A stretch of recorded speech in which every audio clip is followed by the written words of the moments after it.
Paz de Jesus e o amor de Maria. Meu nome é Maiara e eu estou aqui para dar continuidade a esse processo formativo.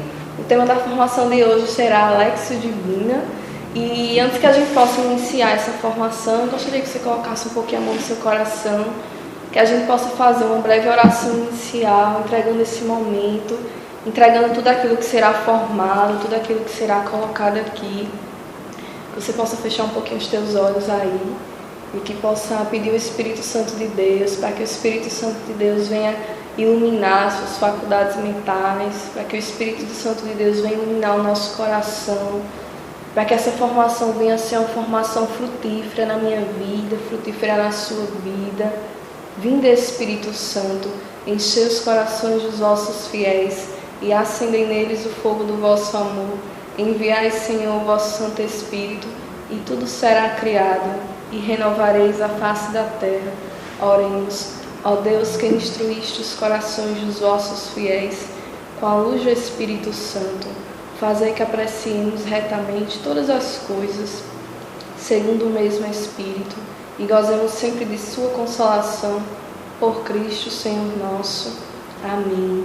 Senhor, que o Teu Espírito Santo venha sobre nós, venha ao nosso encontro, venha ao nosso auxílio, venha fazer essa formação, Senhor Jesus, ecoar em nossos corações, ser uma formação frutífera em nossas vidas, em nossa caminhada, em nossa vida de oração, em todas as dimensões, em todos os aspectos de nossas vidas, Senhor. Vem nos fazer pessoas de oração, pessoas, Senhor Jesus, condizentes com a Tua palavra, com o Teu Evangelho, pessoas que acima de tudo amam a Tua palavra viva, Senhor Jesus. Colocamos tudo isso no coração da bem-aventurada Virgem Maria, ela que é Senhora de oração, Senhora de castidade, Senhora de fidelidade.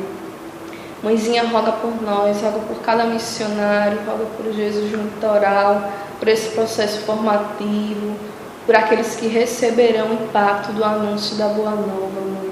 Roga por nós. Ave Maria, cheia de graça, o Senhor é convosco. Bendita sois vós entre as mulheres, bendito é o fruto do vosso ventre, Jesus. Santa Maria, Mãe de Deus, rogai por nós, pecadores, agora e na hora de nossa morte. Amém. Então a gente vai começar essa formação de Lexio Divina. No primeiro momento eu queria fazer uma pergunta a você: como é que está o teu castelo interior? Como é que está o teu castelo de vida de oração interior? E gostaria que você refletisse aí sobre a sua vida de oração, se você tem de fato construído, edificado esse castelo de oração interior, onde cada tijolo é colocado por vez, onde a cada dia você vai colocando, assim como um pedreiro, um construtor, a cada dia vai alicerçando, fundamentando. E se você ainda não tem esse castelo interior, castelo de vida de oração, que você possa, a partir de hoje, a partir dessa formação, desse momento, que você possa iniciar esse castelo interior, alicerçando as bases, iniciando essa construção, que é fundamental para que sejamos missionários, para que sejamos difusores, propagadores da Boa Nova. Então, no primeiro momento, quando a gente fala em Lexio Divina, a gente vai pensar o que? Na leitura orante, a palavra de Deus, mas muitas vezes aquilo que a gente pensa é superficial, a gente pensa que é simplesmente chegar, né? Como eu escutei muito antes de fazer aqui a formação, eu perguntei a algumas pessoas, e algumas pessoas pensam: não, a gente vai abrir aqui uma palavra qualquer, a gente vai ler ela e a gente vai começar a rezar. Mas não é bem assim, nós temos os passos, né, para fazer a Lexio Divina. Então é importante que a gente siga esses passos. Antes de iniciar esses passos, eu queria colocar que é muito importante, quando a gente for fazer o nosso momento de oração pessoal, que a gente se recolha no canto de nossa casa, no canto do nosso quarto, de preferência um lugar mais silencioso. Se for possível, que a gente coloque imagens ou ícones, até para nos trazer mais essa lembrança, mais esse processo de interiorização da oração. É muito importante isso, até mesmo para que a gente dê sequência à Lexio Divina. E, sobretudo, eu gostaria de dizer que a Lexio Divina não é uma formação que é feita só para aqueles que são missionários, ou só nesse período de formação para o Jesus no litoral, só para anunciar no Jesus no litoral, não. A Lexio Divina, ela é feita e ela precisa ser feita todos os dias de nossa vida, sobretudo porque somos servos, porque somos cristãos. Então, começar aqui colocando rapidamente do início da Lexio Divina, que ela foi iniciada com o monge Guido, por volta dos anos 1150, que ele percebia que ele poderia ler os textos bíblicos, não só ele, mas cada um de nós, daí era possível reler o passado à luz do presente e trazendo uma contribuição para o futuro, né? Então ele descobria a Lexio Divina, esses passos desse castelo interior, e ele percebia que nela são presentes 3 níveis de compreensão: o nível literário, histórico e o teológico. O nível literário, no caso, é aquilo que o próprio texto diz em si, né? Aquilo que o texto trata, o determinado assunto que o texto fala. O âmbito histórico, no caso, é a situação histórica em que o texto foi inserido. É preciso que a gente olhe o contexto histórico, a situação do povo, né? Toda aquela conjuntura. E o teológico é, no caso, aquilo que o próprio Deus quer falar para mim, quer falar para você, a mensagem viva do próprio Deus, né? A Lexio Divina é deixar-se envolver pelo plano de salvação de Deus na minha vida e na sua vida. Não há de fato como eu conhecer Deus se eu não conheço Deus Palavra. Eu corro o risco de conhecer um Deus superficial. Então é preciso que eu conheça o Deus Palavra, e não há uma forma melhor de conhecer o Deus Palavra que não seja pela Lexio Divina. A Lexio Divina é a melhor maneira de conhecermos de fato, profundamente, o Deus Palavra, né? E aqui eu quero colocar alguns santos que praticavam a Lexio Divina, que era o Santo Agostinho, São Bento, né? Santo Basílio. O tempo diário que a gente pode dedicar para a Lexio Divina é o melhor tempo. O melhor tempo é o melhor tempo que eu vou ter no meu dia.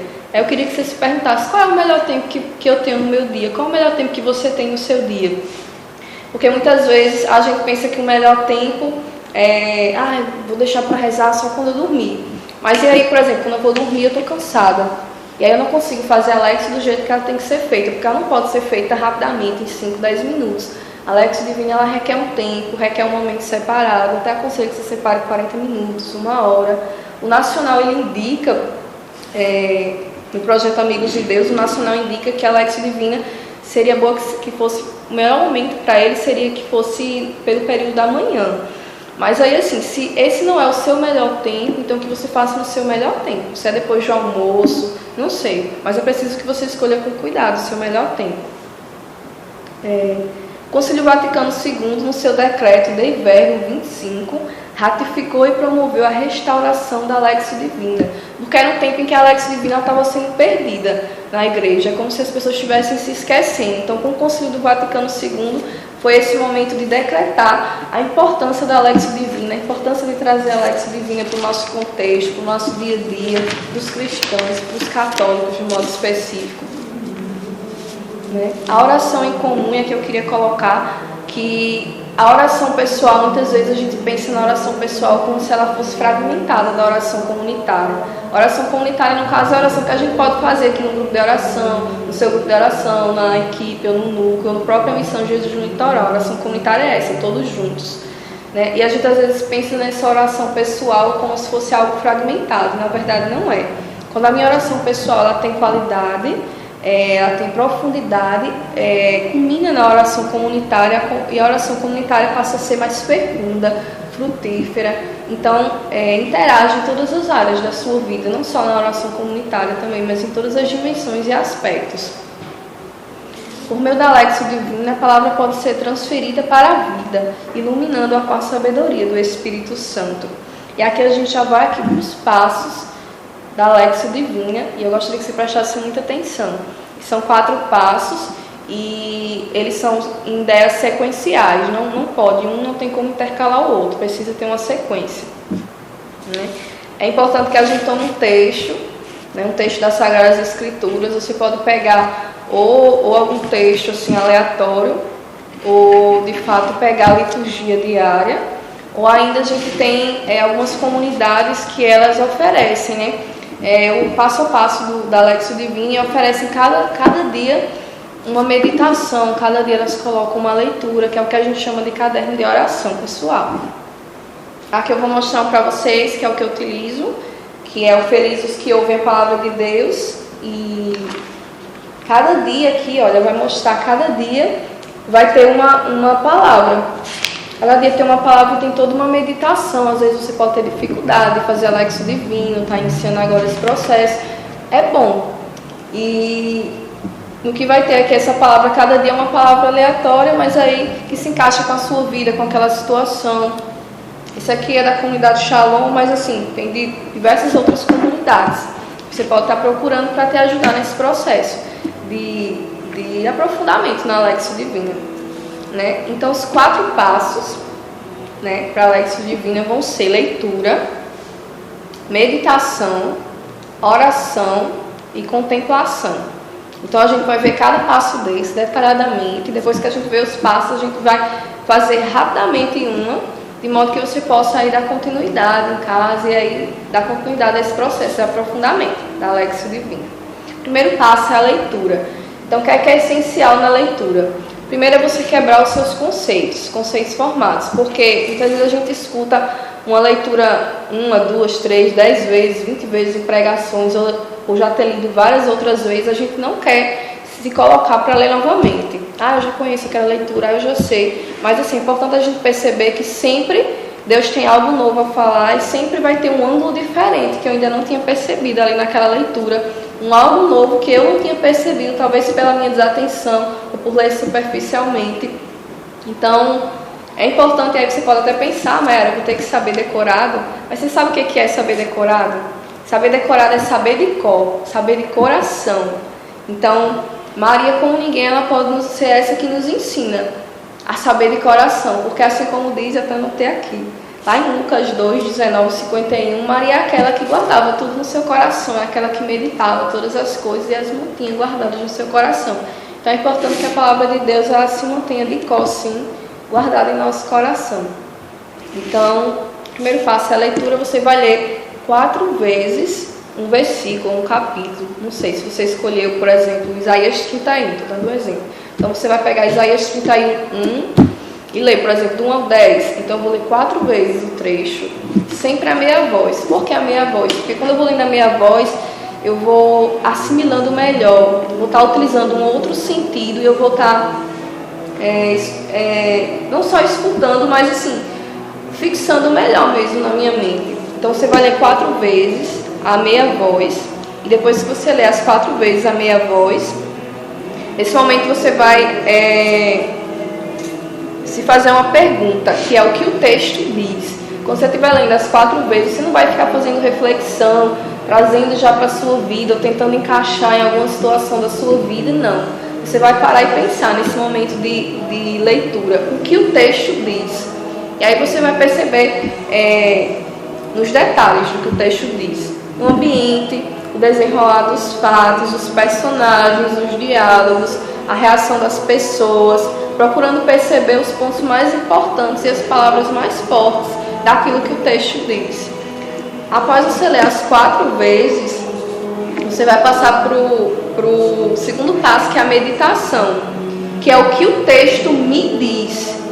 E aí nesse momento de meditação é muito importante que você esteja já com tudo lá, com um caderninho, com uma caneta, e aí você vai grifando aquilo que o texto te diz, aquilo que te chamou mais atenção no texto, aquilo que é um ponto forte para você no texto, aquilo que você leu e vê o teu coração. Isso aqui é para mim, isso aqui é importante para mim, porque num texto geralmente tem aqueles pontos-chave. Então você vai pegar o ponto-chave, você vai grifar esse ponto-chave, que é o momento da meditação, e perguntar-se o que é que esse texto está dizendo para você, dizendo para a sua vida, dizendo para as suas situações concretas. E, acima de tudo, confrontar esses trechos que foram grifados, confrontar eles com a sua vida, com a sua história, com o momento que você está vivendo no presente. Então, essa é a fase da meditação. Você vai meditar e confrontar os pontos-chave do texto com a tua vida. O próximo passo é o passo da oração, que é o que o texto me faz dizer. Então, nesse momento de oração, você vai pegar tudo aquilo que você confrontou com a tua realidade, aquilo que você leu, que foi confrontado com a tua realidade, e vai jogar na tua oração. Vai apresentar ao Senhor. Se o texto te levou a refletir em pecados, em fraquezas, ou se o texto te levou a refletir em, uma história específica, um aspecto específico da tua vida, você vai pegar tudo isso e colocar na tua oração. né? A oração brota como fruto da meditação, sempre. Os sentimentos nos levam a dar uma resposta a Deus. Não apenas ter intenção de orar, mas orar mesmo, porque a gente corre até o risco nessa fase da oração da gente ficar pensando, meditando demais.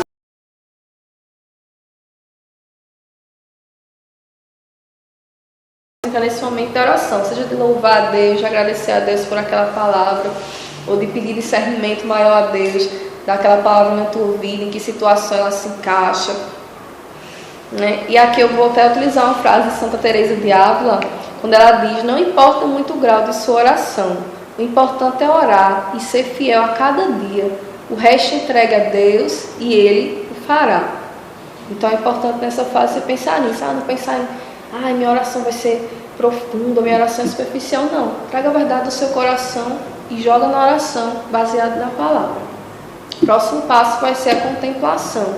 Nesse passo da contemplação, a gente não tem muito o que falar sobre a contemplação, né? Vai ser um momento onde você vai parar, não vai ficar... Porque a gente também corre o risco nessa fase da contemplação de ficar viajando, ou pensando no nada, né? Ou pensando em outras coisas, ou até desfocar da palavra. Mas nesse momento de contemplação é um momento onde você vai contemplar Deus e vai deixar que Ele te contemple de volta. É o próprio Deus agindo. É um deliciar-se com a ação de Deus que toma a sua oração e leva você ao coração dele. Contemplar é simples, mas não é fácil. É amar-se e deixar-se amar. Então é um momento em que você vai parar, contemplar o Senhor, deixar o Senhor te contemplar de volta, amar o Senhor, deixar o Senhor te amar de volta e deixar o Senhor trabalhar tudo aquilo que Ele já falou em ti, por meio da meditação, por meio da oração. E aí o tempo, você vai deixar um certo tempo para a contemplação. Você não vai ter pressa. A Lexio Divina, ela não pode ter pressa. Você tem que reservar um tempo para isso, seja 40 minutos, uma hora, o seu tempo. Mas é importante que não se tenha essa pressa toda. E agora eu gostaria de fazer com vocês, né? Agora eu vou fazer para que vocês possam, de fato, pegar como é que é. Pegar o macete, né? Vamos dizer assim. Eu vou pegar a palavra... Aí vocês vão pensar, eu já li várias vezes essa palavra, a passagem das bodas de Canaã, e a gente vai ler.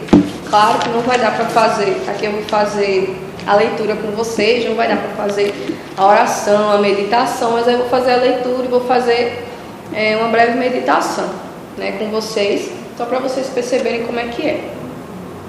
Bora lá, João 2. João 2, do 1 ao 12. No terceiro dia, houve uma festa de casamento em Caná da Galileia e a mãe de Jesus estava aí. Jesus também tinha sido convidado para essa festa de casamento, junto com seus discípulos. Faltou vinho e a mãe de Jesus lhe disse: eles não têm mais vinho. Jesus respondeu: mulher, que existe entre nós? Minha hora ainda não chegou. A mãe de Jesus disse aos que estavam servindo: façam o que ele mandar. Havia aí 6 potes de pedra de uns 100 litros cada um, que serviam para os ritos de purificação dos judeus. Jesus disse aos que serviam: encham de água esses potes. Eles encheram os potes até a boca. Depois Jesus disse: agora tirem e levem ao mestre-sala. Então levaram ao mestre-sala. Este provou a água transformada em vinho, sem saber de onde vinha. Os que serviam estavam sabendo, pois foram eles que tiraram a água.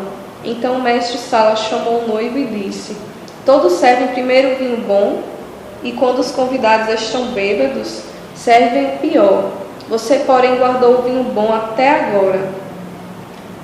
Foi assim em Caná da Galileia que Jesus começou seus sinais. Ele manifestou a sua glória e seus discípulos acreditaram nele. Depois disso, Jesus desceu para Cafarnaum com sua mãe, seus irmãos e seus discípulos. E aí ficaram apenas alguns dias. Palavra da salvação. Glória a vós, Senhor. E aí eu não vou ler 4 vezes aqui para vocês, para não ficar cansativo. Mas aí aqui, fruto da minha meditação, daquilo que a gente pode observar, você lendo profundamente esse trecho ou outro, você vai poder ter um discernimento maior do que o que eu tive, que foi breve.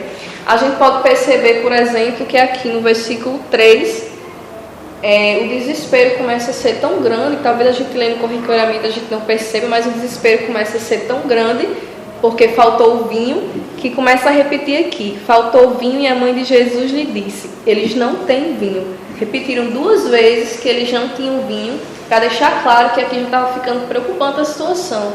Poxa, eles não têm vinho, o vinho está acabando. E Maria, que é aquela que percebe as necessidades dos noivos, as necessidades dos que lá estavam na festa, é aquela que intervém. E aqui a gente não tem escrito dizendo que Maria olhou para Jesus ou alguma coisa, mas aqui a gente já consegue imaginar que ela fez aquele olhar para ele, aquele olhar de...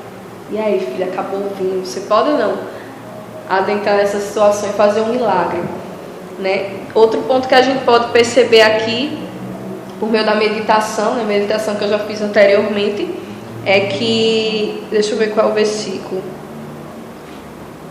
Cadê? Olha, eles colocam aqui no versículo 1. No terceiro dia houve uma festa de casamento em Caná da Galileia e a mãe de Jesus estava aí. Jesus também tinha sido convidado para essa festa de casamento junto com seus discípulos. Jesus ele tinha sido convidado, ele e os discípulos, mas a mãe de Jesus estava aí. Então isso pressupõe que Maria não tinha sido convidada para essa festa de casamento. Por que ela não tinha sido convidada? Provavelmente porque ela já tinha uma intimidade grande com os noivos, porque ela já tinha uma proximidade grande com os noivos. Então não era preciso que ela fosse convidada, ela estava aí. Tanto era a intimidade que, de fato, ela foi uma das primeiras a saber que o vinho tinha acabado, foi uma das primeiras a ficar preocupada. Por quê? Porque quando a gente é amigo, quando a gente é próximo, a gente nem precisa ser convidado, de fato. Sabe aquele seu melhor amigo, né, que vai casar, alguma coisa, ele nem te convida. Você é tão próximo, você está tão dentro ali dos preparativos, das coisas, que ele nem te convida, porque é óbvio que você vai estar lá. É óbvio que você vai participar de tudo, que você vai estar a par de tudo. Então, Maria era essa, que estava a par de tudo e que já estava ciente, né, da situação, e é essa que não precisou de convite. Então, assim, isso aqui é só para mostrar para vocês que uma Lexio Divina, quando ela é bem feita, ela te leva à profundidade, e aí você vai adentrando em outras vertentes, em outros caminhos mais profundos, que Deus pode te revelar, que Deus pode nos revelar. E eu queria finalizar dizendo isso, que a importância que a Lexio Divina tem na minha vida, na sua vida, em construir castelos interiores, em construir uma amizade mais profunda com Deus, para que a gente não corra o risco de falar de um Deus que nós não experimentamos profundamente, ou que nós não demos continuidade, né, a esse experimento diário com Ele, né? Queria concluir também, né, colocando que é preciso que ao final da Lexio Divina você tenha sempre um caderno de oração ao seu lado, para que você possa anotar, um caderninho que você separa só para oração, que você possa anotar os principais remas, as principais emoções que o Senhor te deu, para que nada se perca, porque como a Lexio Divina deve ser diária, é importante que a gente anote, porque no futuro a gente não vai conseguir se lembrar, não é verdade? Daquilo que Deus falou, trabalhou em nossa alma, fez em cada um de nós. Queria terminar com uma frase, para fechar, que diz o seguinte, que sem oração não conheceremos a Deus, nem a nós mesmos. Entraremos em desequilíbrio, correndo o risco ou de supervalorizar o pecado como algo terrível, sem perdão, ou de diminuí-lo como algo corriqueiro do dia a dia. Essa é uma frase aqui do de oração, a importância de fazermos a Lexio Divina diariamente, de termos essa intimidade com a palavra de Deus. Então Deus abençoe a você. Jesus no litoral, uma virada radical.